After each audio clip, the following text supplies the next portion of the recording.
ఇక డీటెయిల్స్ లోకి వెళ్తే మహబూబాబాద్ జిల్లా డోర్నకల్ నియోజకవర్గం నరసింహులపేట మండల కేంద్రంలో ప్రజాపాలన కార్యక్రమాన్ని డోర్నకల్ ఎమ్మెల్యే ప్రభుత్వ విప్ డాక్టర్ జాటోత్ రామచంద్ర నాయక్ ముఖ్య అతిథిగా పాల్గొన్నారు. ఈ సందర్భంగా ఆయన ప్రజల నుంచి ఈ 6 గ్యారంటీ పథకాలకు సంబంధించిన పత్రాలను స్వీకరించారు. అనంతరం ఆయన మాట్లాడుతూ ప్రభుత్వం ఏర్పాటైన వెంటనే 6 గ్యారంటీ పథకాలను ఇచ్చిన హామీని ప్రమాణ స్వీకారం చేసిన వెంటనే నెరవేర్చిందని అన్నారు. మహిళలకి ఉచిత బస్ ప్రయాణం, ఆరోగ్యశ్రీ ద్వారా 10 లక్షల ఉచిత వైద్యం ప్రభుత్వం అమలు చేసిందని అన్నారు. ఈ కార్యక్రమంలో కాంగ్రెస్ పార్టీ నాయకులు, అభిమానులు, గ్రామస్తులు పాల్గొన్నారు.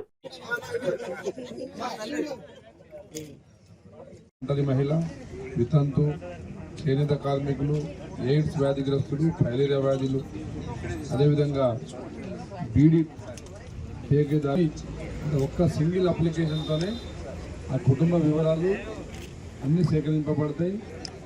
ఈ అప్లికేషన్ ద్వారానే వికలాంగులు ఎంతమంది ఉన్నారు, వితంతువులు ఎంతమంది ఉన్నారు, ఒంటరి మహిళలు ఎంతమంది ఉన్నారు, ప్రతి డేటా సిస్టంలో జత చేయడం జరుగుతుంది. కాబట్టి భవిష్యత్తులో తప్పకుండా ఇక ఎంఆర్ఓ ఆఫీసుల చుట్టూ కానీ, మీ సేవా కేంద్రాల చుట్టూ కానీ ప్రజలు తిరగాల్సిన అవసరం ఉండదు. ఈరోజు సదరం క్యాంపులో ఫిజికల్ హ్యాండిక్యాప్డ్ దివ్యాంగుల సర్టిఫికెట్ ఉంటే అది కూడా జత చేసేయవచ్చు.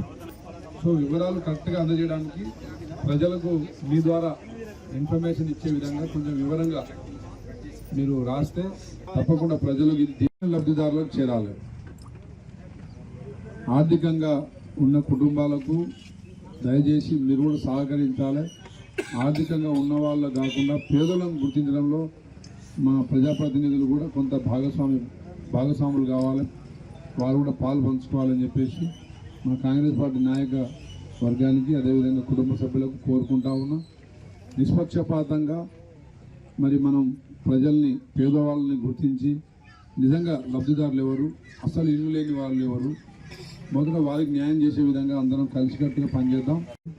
మాట ఇచ్చినట్టుగానే ప్రమాణ స్వీకారం రోజునే అభయహస్తం 6 గ్యారెంటీల రైలుపై తొలి సంతకాన్ని చేసింది మన ప్రభుత్వం.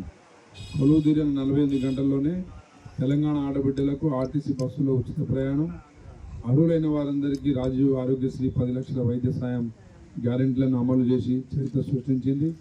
అదే సంకల్పంతో మిగిలిన గ్యారెంటీలను కూడా నెరవేర్చేందుకు ప్రజాపాలన కార్యక్రమానికి మన ప్రభుత్వం శ్రీకారం చుట్టిందని తెలియజేసేందుకు గర్విస్తున్నాం.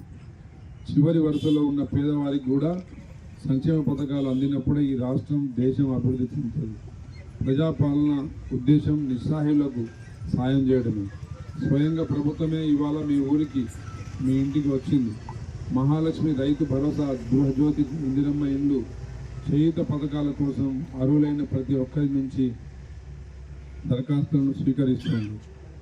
ఈ మహత్తర అవకాశాన్ని మీ అందరూ సద్వినియోగం చేసుకుంటారని, ప్రజాప్రభుత్వం తలపెట్టిన సంక్షేమ యజ్ఞంలో భాగస్వాములు అవుతారని కోరుకుంటున్నాము. కృతజ్ఞతతో మీ